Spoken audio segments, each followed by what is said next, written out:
بسم اللہ الرحمن الرحیم۔ السلام علیکم ناظرین کرام، وزیر اعظم عمران خان نے وزیر اعظم کی حیثیت سے قوم سے آخری خطاب کر دیا ہے۔ جیسا کہ پوری قوم نے سنا کہ انہوں نے اپنے روانگی کو امریکہ پہلے نام لیا اس کا، پھر کہا کہ کسی ملک سے کے خط سے منسلک کرنے کی کوشش کی۔ میں نے اس کی پوری تقریر سنی، مجھے سوائے ان کے رونے دھونے کے علاوہ کچھ نظر نہیں آیا۔ عمران خان جا رہے ہیں لیکن وہ کہتے ہیں میں آخری بال تک، آخری گیند تک لڑوں گا، اور اتوار کو انشاءاللہ تعالی ان کے خلاف تحریک عدم اعتماد منظور ہو جائے گی۔ ناظرین کرام، قبل اس کے کہ میں آگے بڑھوں، آپ سے ایک استدعا ہے کہ اگر آپ نے میرا یوٹیوب چینل سبسکرائب نہیں کیا تو اسے فوری طور پر سبسکرائب کریں، لائک کریں، اور اب آپ کے ساتھ شیئر کریں، اور آئیکن کا وہ بٹن دبانا نہ بھولیے گا جس سے ویڈیو لوڈ ہونے پر سب سے پہلے آپ کو اطلاع ملے۔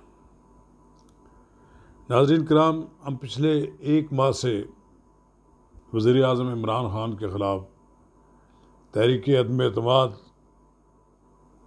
پر بات کر رہے ہیں۔ 8 مارچ کو قومی اسمبلی میں ان کے خلاف تحریک عدم اعتماد پیش کی گئی۔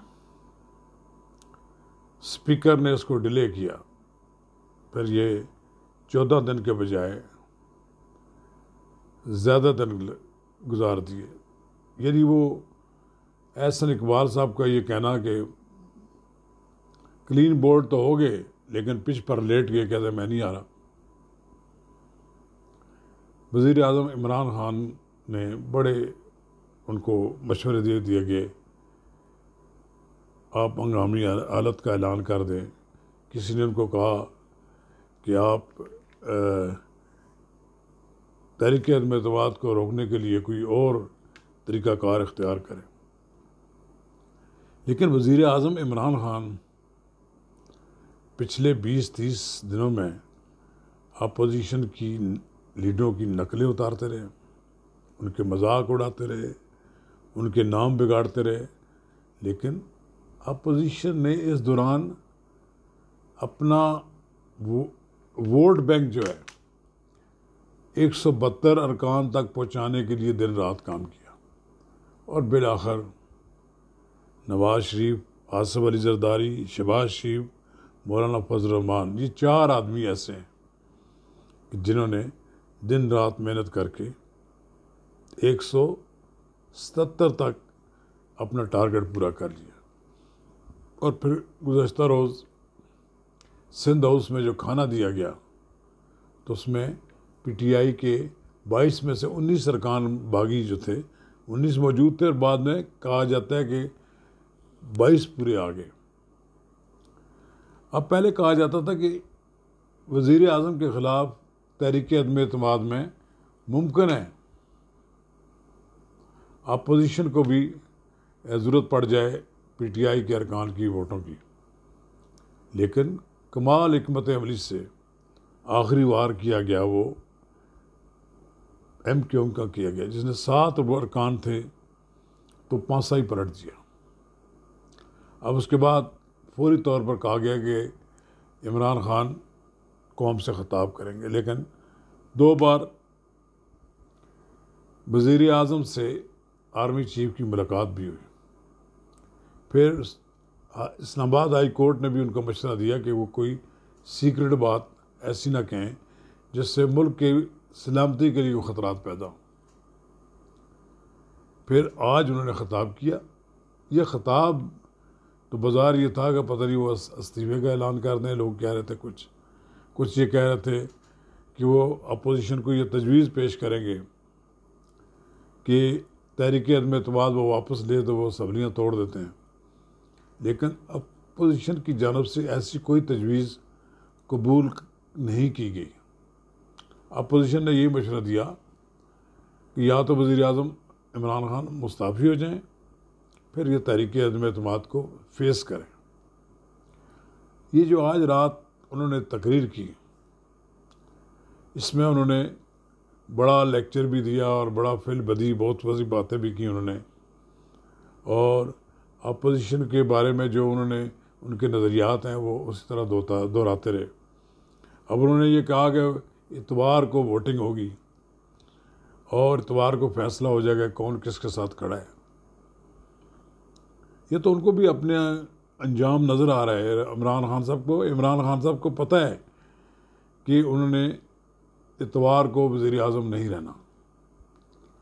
شیخ رشید احمد نے تو پہلے ہی کہہ دیا، لوگ جو ملنے کے لیے ان کو آ رہے تھے، کہ میں جمعے کو یہاں نہیں آؤں گا۔ مجھے معلوم ہوا ہے کہ مختلف وزارتوں میں وزراء نے اپنا سامان سمیٹنا شروع کر دیا ہے، اور وزیر اعلیٰ پنجاب نے تو جتنے کمپیوٹر ان کے زیر استعمال تھے، جہاں جب وہ احکامات جاری کرتے تھے، سارے کے سارے کمپیوٹر سے ڈیلیٹ کر دیے، اپنے نشانات مٹا رہے ہیں جو ان پہ جن کی بنیاد پر ان کے خلاف کیسز بنیں گے۔ عمران خان اگر تحریک عدم اعتماد ان کے خلاف منظور ہو جاتی ہے تو کوئی اتنا بڑا فرق تو نہیں پڑتا، لیکن انہوں نے تحریک عدم اعتماد سے پہلے ملک میں ایک ایسا ماحول پیدا کر دیا ہے، کشیدگی کا ایک ایسا ماحول پیدا کر دیا ہے کہ اب ان کو اپوزیشن بھی کوئی این آر او دینے کے لیے تیار نہیں۔ وہ نواز شریف، مریم نواز، حمزہ، شہباز، آصف علی زرداری، مولانا فضل الرحمان اور شہباز شریف سے جیلیں بھرنے کے وہ پیغامات دے رہے تھے۔ اب وہ جو ہی اقتدار سے الگ ہو گئے تو ان کے خلاف وہی نیب جو کل وہ اپوزیشن کے خلاف استعمال کرتی تھی، اس کے پاس جو زیر التوا کیسز ہیں وہ بھی ایکٹیو ہو جائیں گے، اور ان کے خلاف جو کارروائی ہوگی پھر ان کو بھی فیس کرنا پڑے گا۔ کاش کہ میں کہتا ہوں جس طرح باقی لوگ جیلیں کاٹ آئے ہیں۔ ابھی ریسنٹلی چودھری تنویر خان اپنے صاحبزادے کی شادی پر آئے تو ان کو بھی دھر لیا گیا، ان کی ضمانت تو ہو گئی، لیکن ایک اچھا ٹیسٹ نہیں کریٹ کیا گیا کہ کوئی شخص اپنے بیٹے کی شادی پر آیا ہو تو پھر اس کو گرفتار کر لیا جائے۔ نواز شریف کو جتنا انڈر اسٹیمیٹ یہ کرتے تھے عمران خان، اتنا ہی وہ مضبوط ثابت ہوئے۔ اب یہ کہتے ہیں وہ خط لکھا گیا اور جو امریکہ نے جو یا کسی ایک بڑی پاور نے ان کو جو دھمکی دی ہے اس میں نواز شریف ملوث ہے۔ آپ یہ تو مانیں نا کہ نواز شریف آپ سے بڑے سیاسی لیڈر ہیں، 3 بار ملک کے وزیر اعظم رہے ہیں، انہوں نے اسٹیبلشمنٹ کی آنکھوں میں آنکھیں ڈال کر اپنا وقت گزارا ہے۔ ووٹ کو عزت دو کا نعرہ لگاتے لگاتے وہ جیل بھی چلے گئے، لیکن انہوں نے اف نہیں کی۔ اب آپ کے لیے جیل آپ کا انتظار کر رہی ہوگی، تو آپ بھی نہ گھبرائیں، اور آپ کے ساتھ جو لیڈر اور جو آدمی آپ کو مشورے دیتے تھے، اب تو شیخ رشید بھی گلہ کرتے ہیں کہ مجھ سے آپ مشاورت میں شامل نہیں کرتے تھے۔ یعنی پہلے تو وہ یہ تاثر دیتے تھے کہ وہ ان کے بہت بڑے مشیر ہیں، لیکن انہوں نے خود ہی ان کی موجودگی میں یہ بات کہی کہ وہ آپ میری مشاورت جو تھی وہ میری مشاورت کو کبھی کوئی وزن نہیں دیا۔ انہوں نے کہیں کہا عمران خان کو کہ آپ کو ایک قومی اسمبلی توڑ دیں۔ شیخ صاحب بڑے بڑے مشورے دیتے ہیں، اپنے آپ کو بہت بڑا سیاستدان بھی سمجھتے ہیں، ان کے مشورے پہ انہوں نے عمل تو نہیں کیا۔ اب دیکھنا یہ ہے کہ عمران خان قائد حزب اختلاف کی حیثیت سے کس طرح رول ادا کرتے ہیں۔ پاکستان کی تاریخ میں بہت کم ایسا ہوا ہے، بہت کم، بلکہ ایک بار ہی ہوا ہے کہ ایک تحریک عدم اعتماد چودھری محمد علی کے خلاف، بہت شریف النفس شخصیت تھے، ایماندار دیانتدار تھے، ان کے خلاف منظور ہوئی۔ باقی نہیں ہوئی، لیکن یہ بھی ایک تاریخ کا واقعہ حقیقت ہے کہ اپوزیشن نے اپنی اکثریت ثابت کر دی. یعنی یہ نہیں تھا کہ عمران خان صاحب اکثریت میں آئے تھے، اس وقت بھی عمران خان صاحب کو ایم کیو ایم، پاکستان مسلم لیگ کاف، جی ڈی اے، باپ اور اس طرح کی دوسری اور جماعتیں، بی این پی، ان سب کو ملا کر انہیں اقتدار کے مسند پر بٹھایا گیا تھا. لیکن صد افسوس عمران خان صاحب 4.25 سال کے دوران جہاں انہوں نے اتحادی کھو دیے، وہاں انہوں نے اپنی جماعت کے ارکان کی ایک بہت بڑی تعداد کو ناراض کر دیا، اور پھر ان کو طعنہ دیا گیا کہ آپ لوگوں نے پیسے لے لیے ہیں اور باہر سے کوئی پیسہ آیا ہے.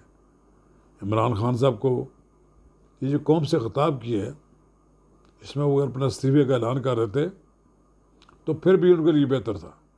لیکن جو کہتے ہیں کہ میں آخری گیند تک لڑوں گا، آپ آخری گیند تک لڑیں. آپ کے خلاف 177، 178، ممکن ہے 179 ارکان تک آپ کے خلاف ووٹ ڈالیں گے. اور یہ 22 ارکان جو سندھ ہاؤس میں پی ٹی آئی کے موجود تھے باغی، وہ اس دن لابی میں بیٹھیں گے. آپ نے یہ بھی کہا ہے کہ کوئی ہمارا آدمی اسمبلی میں نہ جائے. ممکن ہے کہ آپ کا کوئی ایک آدمی چلا جائے اور وہ چیلنج کرنے کی کوئی پوزیشن کو کرے. صبح اجلاس شروع ہوگا اور پھر وہ آپ کے خلاف ووٹنگ پر ختم ہو جائے گا.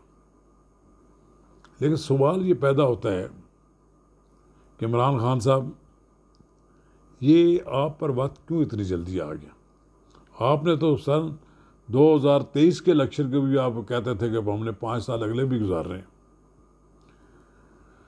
جس طرح جن قوتوں نے آپ کو پاکستان پہ مسلط کیا، ممکن آپ ڈیلیور کرتے تو نواز شریف کے لیے جگہ نہ بنتی، آصف علی زرداری کے لیے جگہ نہ بنتی. آپ ڈیلیور کرتے تو ممکن ہے کہ لوگ آپ کے لیے سڑکوں پر نکل آتے، آپ کے لیے احتجاج کرتے کہ آپ کو کیوں نکالا جا رہا ہے. آپ کے طرز عمل نے تو آصف علی زرداری اور نواز شریف کو اکٹھے کر دیا. انہوں نے اپنی سروائیول کی لڑائی لڑی. اور دیکھیں، آپ بڑے سیاستدان بنے پھرتے ہیں، لیکن آپ سے بڑے سیاستدان تو نواز شریف، آصف علی زرداری اور مولانا فضل الرحمان ہوئے. آپ نے ذوالفقار علی بھٹو کی بڑی تعریفیں کی، آزاد خارجہ پالیسی تھی ان کی. لیکن آپ یہ دیکھیں، ذوالفقار علی بھٹو بھی ریگڈ الیکشن کے نتیجے میں اقتدار سے محروم ہوئے، اور پھر جس اپوزیشن کے ساتھ وہ بیٹھنے کے تیار نہیں تھے، اور جب بیٹھے تو ان کے ہاتھ سے سب کچھ نکل کر جا چکا تھا. اب آپ کے ہاتھ سے بھی اقتدار کی مسند نکل گئی ہے. یہ بڑا افسوسناک مرحلہ ہے. آپ نے جس تمطراق کے ساتھ اقتدار سنبھالا تھا، آپ اسی وقار کے ساتھ واپس جانے کے لیے تیار نہیں ہیں. آپ بضد ہیں کہ میرے خلاف ووٹ ڈالی جائے اور مجھے ووٹ آؤٹ کیا جائے. تو پھر عمران خان صاحب، آپ تیار رہیں، اتوار کو آپ ووٹ آؤٹ ہو رہے ہیں. شکریہ.